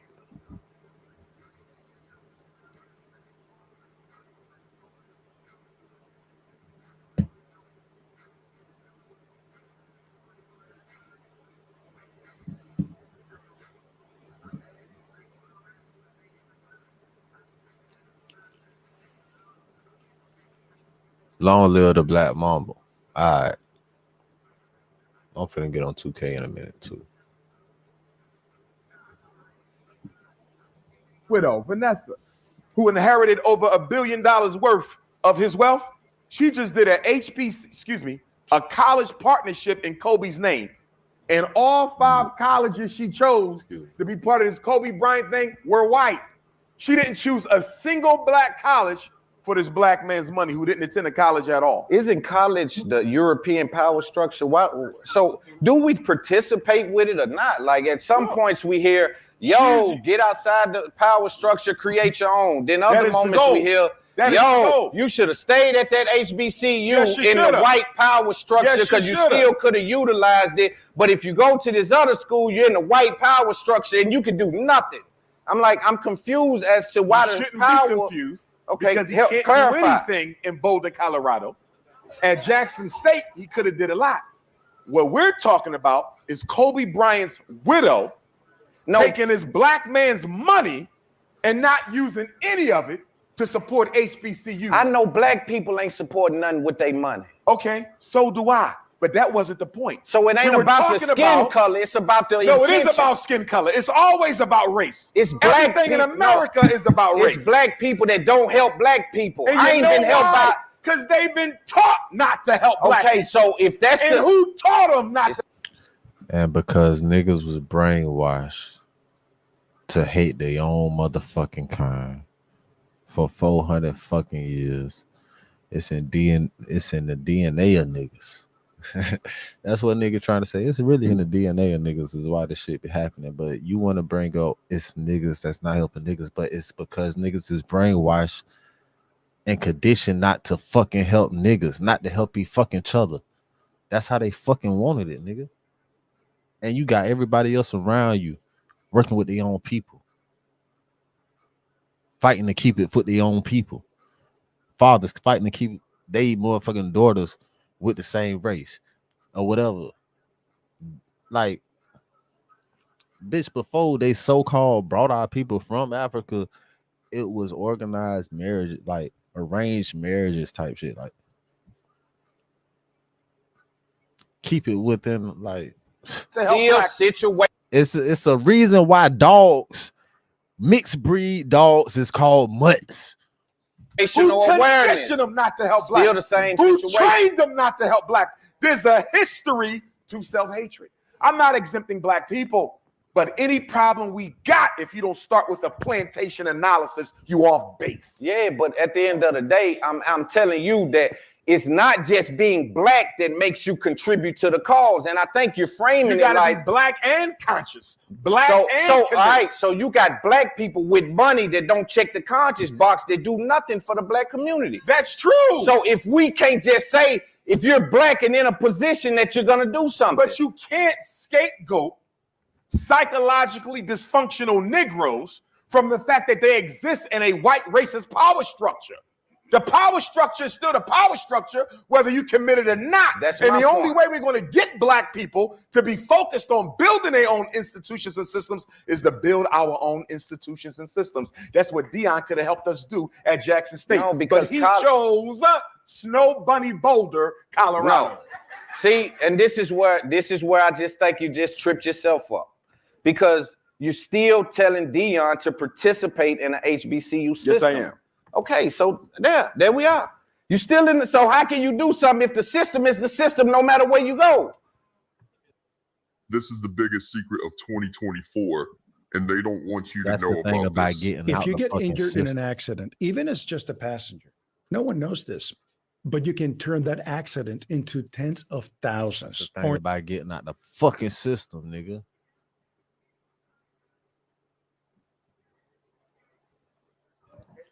A black system is a black system. A white So system now you're saying college, is a if white it's a system. HBCU, is a black system. The HBCUs grew out of a legacy of enslavement. You understand? Yeah, me? but that, you know they how were built to give black people the opportunity to learn how to make it in this world. They still don't change the fact that they're owned and ran by the same slave masters. They are discriminated against, they are ignored, and they are being marked for extermination. Deion Sanders was But that's only because the niggas in charge are fucking the slave masters. at an HBCU at a time. Excuse me. They are the fucking slave masters. Where they really could have used him to stay put and create a system that would have revolutionized the financial system of Division I sports. That's all I'm saying. What do you And think the brother about chose money? What do you think about female rap? What do I think about female rap? Be more specific. I'm gonna start. The over-sexualized as hell. So we'll get to gangster rap. I want to focus on female. Well, they rap. gangster raps too, ain't they? Right. So it's kind of over-sexualized. People to say that it's reached a certain height that is uncomfortable for certain people. Pre-pornographic. So you have no. I mean, what's your thoughts on it? Just that's it. If I were in charge, there would be no gangster rap and there would be no soft pornography rap. It'll all be exterminated. And one of the biggest contradictions I see right now as we celebrate the 50 years of hip hop is I don't hear nobody having a conversation on that boy say if he was in charge, it'd be no gangster rap. Man, you don't get the fuck out of here, boy. how hip hop has hurt Black America. Gangster. How the fuck would you even stop that, nigga? You can't even stop that. Rap is the It's already it's already out there, just like niggas still listening to R. Kelly. Boy, you don't get the fuck out of here. Scheme for the mass incarceration of Black males. And nobody's saying nothing about it. 50 years of gangster rap. 50 years of hip hop. Most of the money made by Jewish publishing houses. Damn, he right though. That nigga just said some shit. Let me go back because I just interrupted that man. But he right. He right though. But man, you don't get the fuck. Hey, my bad, dog. My bad, y'all. But he right though. He ain't lying. He ain't no cap detected. We'll get to gangster rap. I want to focus on female. Well, they gangster raps too. So it's kind of over-sexualized. People to say that it's reached a certain height that is uncomfortable for certain people. Pre-pornographic. So you have no. I mean, what's your thoughts on it? Just that's it. If I were in charge, there would be no gangster rap and there would be no soft pornography rap. It'll all be exterminated. And one of the biggest contradictions I see right now as we celebrate the 50 years of hip hop is I don't hear nobody having a conversation on how hip hop has hurt Black America. Gangster rap is the marketing scheme for the mass incarceration of Black males. And nobody. And I'm gonna tell you like this. No, somebody did say something. Ice Cube said something. He said nobody. I'm gonna go on the record and say Ice Cube basically the Ben said something. The same people that own the prisons own the record labels. The same people that own the record labels own the prisons. Ice Cube went on the record and said this. He's saying nothing about it. 50 years. Ice Cube said something about this. Ice Cube Ben said something about a lot of shit. Ice Cube got the niggas back just like you. The same people that own the prisons in America own the record labels in America. The same people that own the record labels in America own the prisons in America. I remember I was watching NBA Youngboy and Kodak Black. It looked like one was getting out, one was going in. When one was getting out, when one was getting out, one was going in. You know what I'm saying? One going in, one getting out. And this was when they was beefing and shit. I'm like, man, these niggas swapping them out because they on the same level because they got problems and shit till they settle that shit. Them niggas cannot be out at the same time. We gonna keep them alive because they gotta keep the money. Years of gangster. The same people that own the labels own the fucking prisons. Right. Swapping niggas out, getting niggas knocked. Think I'm bullshit? 50 years of hip hop. Told you, nigga. Most of the money made by Jewish publishing houses. Nigga. Not a single Black institution, relevant Black institution. And let me tell you what relevant institutions are: schools, banks, hospitals, supermarkets, manufacturing and distribution centers. 50 years, billions of dollars, the most influential music form on earth. And in 50 years, they haven't built a single institution. for black people. Throw it in the trash. So that's gangster rap. And I've heard you also say that they're flaunting and certain things. You feel as though that they're Ice Cube got a song said I started this gangster shit. This the motherfucking thanks I get. Nigga been putting it like almost shitting on black people who are the main underclass. message of gangster rap is I made it out the ghetto, you didn't. And I'm gonna flaunt to you what I have that you may never get. It's about making yourself look important to people who don't have much. There's a smarter way to shop online, and I hate to tell you this, but you've been overpaying for years. No cap detected.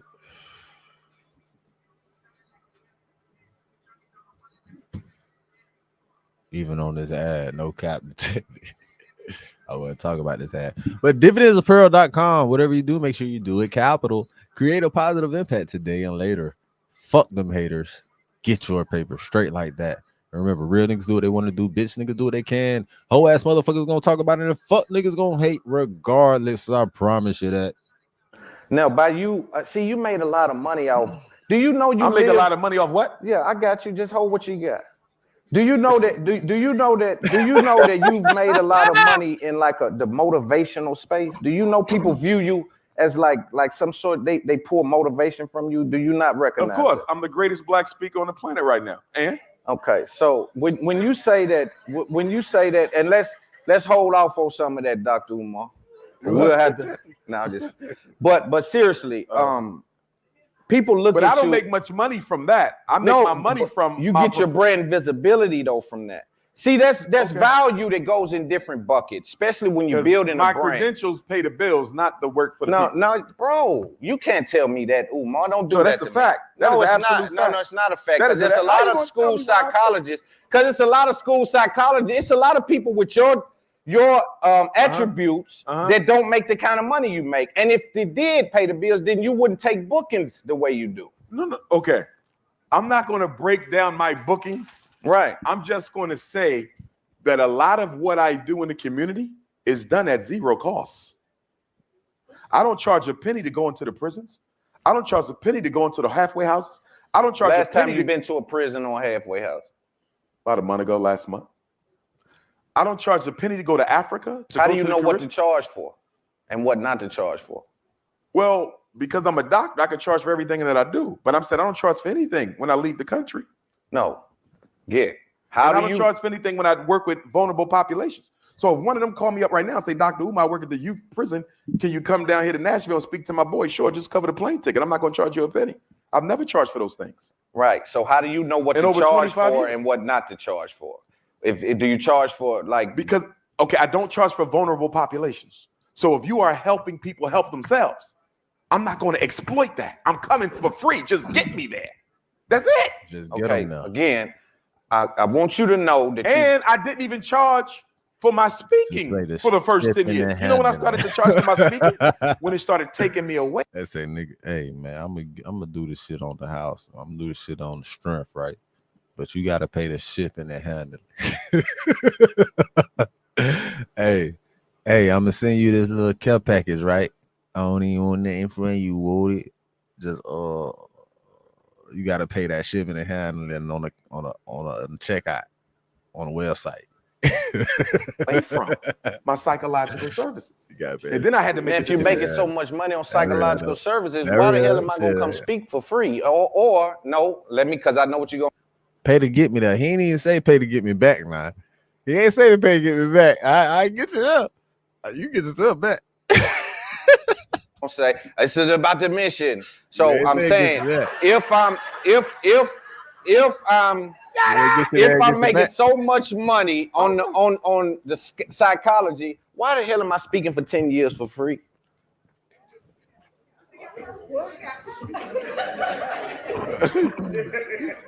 You got. Tell me, why are you interested in speaking at all? And I'm trying to be respectful. You guys don't make me be this. I was sitting here by the ancestors. Disrespectful means just turn up in my Give me a second, Dr. Umar. Disrespectful means turn up in my content. This is a show that I'm having. So we brothers. Yeah, we real tight. So this is right. So disrespectful means turn up in my show. And I shouldn't have stopped, but I want to address that. Continue. I'm sorry. I believe that I was sent here. Part of my mission is to raise the consciousness, and the voice is the greatest weapon to do that. I was never taught how to speak. In 4th grade Black history class, there was an oratorical contest, North Philly. I'm from Bill Cosby's neighborhood. And I got into the public speaking contest. I won 1st place, and I just never shut up. I was born to speak. I'm related to Frederick Douglass. He was a great orator. It runs in my family. It's why I'm here. You follow? So my speaking is more of a ministry of Black consciousness. It heals and it helps and it motivates and it transforms people. I believe that's part of why I'm here, but it's not the only reason I'm here, because we've had great orators all throughout our history. But what we have to do is build institutions and leave a legacy. That's what we have to do. The speaking is good, but it's not going to save us. The speaking is to get your attention so I can organize you for transformation. Okay, so do you, I believe again, man, I don't know if you, I think you know this. I think you just, you're in this, you get into this spot, right? Where you almost like you get in character. Not that you're faking, but you get into this like spot where you just, it's all about the mission. It's all about it's always about but I think your results. When I'm eating, when I'm in the shower. See, playing into it. See, this is playing into it. The mission. Yeah. Okay. No. So, this is playing into it. Talk to anybody who know me. They'll tell you. Yeah, no, I'm with you, and I've been knowing you, so I know you own it. It ain't that, but it's not fake with me. Nah, but I do think that there's room to discuss that there's other things on your agenda that don't coincide with the mission 100%. Give me some. Again, we went to that, so I want to move past that. Let's talk about your content creation. I was telling you backstage that you are one of the most visible people online. Mm-hmm. What do you do to keep your content valuable and not oversaturated?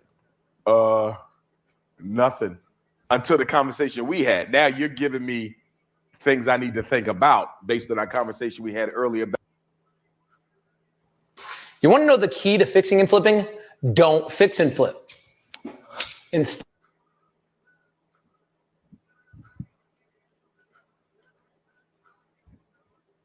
backstage, but until this point, I never looked at my content as a means to monetization or money. It's purely to wake up our people, purely to give them an alternative view. It's purely to let them know that they're not crazy when they see things that isn't making sense. So it's been. And definitely, if you wasn't thinking about monetization, Doc, you can't be sleep out here, because this is your message, your voice, your brand, and this would definitely help the mission that you're speaking of. With the school, all that shit probably could have been accomplished with the monetization, the conversation y'all had with the monetization. I'm telling you, because I already know. I never knew. Ain't no way, boy, that I would be what I am on social media. I never heard. I didn't even know what TikTok was. So people say you need to get on TikTok because you all over it. Right. I didn't know. I don't have a YouTube page. Right. So I didn't know social media would respond to me the way that it has, especially given my views, which many people would consider to be radical or controversial. So that was purely an act of God that I've been able to have that type of presence online, standing for what I stand for. I never expected that in my wildest dreams. And you know what I find interesting? You came from a crop or a batch of conscious community where it was very strong. Mm-hmm. I said Umar is probably one of the only ones that's been able to transcend that run. A lot of those guys kind of have faded away. You still see the Candace Owens. You still see you. And I believe that's about where it stops at. Yeah. What do you contribute that to? I think a lot of it has to do with my expertise as a school psychologist. It's kind of hard to separate my impact from my profession. Because if I was not a school psychologist, if I couldn't help parents help their children, if I couldn't evaluate, if I couldn't diagnose, if I couldn't teach them about the medications, if I couldn't help them with the IEPs, if I couldn't review the psychological evaluations, would I be as relevant? I don't know. Some people would say yes. Some people would say no. It's no way to know because I've never not been the school psychologist, you see. And so it's hard to separate the two. Although I think presently, though, I definitely think Dr. Umar, the Pan-African, is a much more popular person than Dr. Umar, the psychologist. But I think Dr. Umar, the psychologist, is more valuable in that parents clearly see in me someone who can help them. And you know,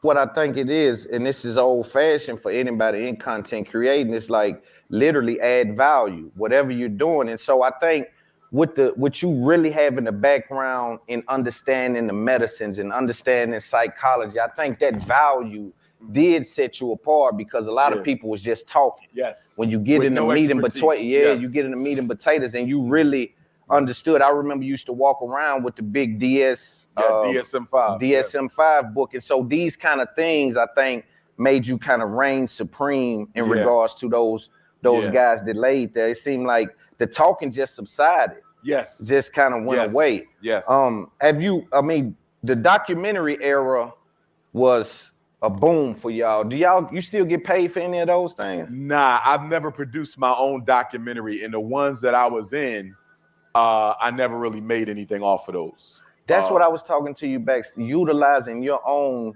packaging for you, because your brand is so big. Like everyone knows you. You're one of the most popular black people in the world, but it's the packaging. That's why people can come and package you and sell it. Yeah. Right? People can come and say, yo, I'm going to get Dr. Umar on my DVD and I'm going to go get a bag. Yeah. But Dr. Umar should be able to put that DVD together with that voice. And to your point, I definitely think I've lost out financially by being so giving. But at the same time, I would not do anything different because I don't think we get that school built if people didn't know my heart was real. I don't think I would be as popular as I am globally if people didn't know my heart was real. So I don't regret any of it. Even now, people say, hey, you got to redirect your content on YouTube. You got about 5 different pages misrepresenting themselves as you, making money off of you. And we will get to that. But at the same time, that's how people came to know who I was, by people posting the content. So you got to lose a little bit to get a little bit. You got to lose, yes. Just like Dion. Yes. Hi. And we're gonna wrap this real nigga reaction up on this one. To be continued, as you can see. That shit is a minute. That shit is about 2.5 hours long, dog. So we just went through it about a good hour. As you can see what time it is. Happy Friday, man. Hope y'all have a good Friday, good morning. Good weekend. Y'all stay out of trouble. Stay out of motherfuckers' face, man. Y'all stay free. Remember, hey, all this shit temporary out here. Everything temporary. Control your emotions, man. Manage your emotions, you know what I'm saying? Everything will be all right, my boy. Hey, and this is another rest and relaxation moment with a real nigga reaction here in the lit house. Hey, let the light within you shine bright, my brother, my sister, my people. Handle your business how you supposed to handle that. We here, hustlers on a mission every day. Home Meat TV, everyday media. Sponsored by dividendsapparel.com. Whatever you do, make sure you do it capital. Create a positive impact today and later. Fuck them haters. Get your paper straight like that. And remember, real niggas do what they want to do. Bitch niggas do what they can. Whole ass motherfuckers gonna talk about it. And fuck niggas gonna hate regardless. I promise you that. And we just gonna keep it thorough. We gonna keep it G around here. And we gonna keep it street. And we gonna see you in a minute. Not next week. You know what I'm saying? Consistent capital. DJ Dividends. You gonna see what's up on the next one. We gonna get it in. I'll holler at y'all later, man. You know what it is, man.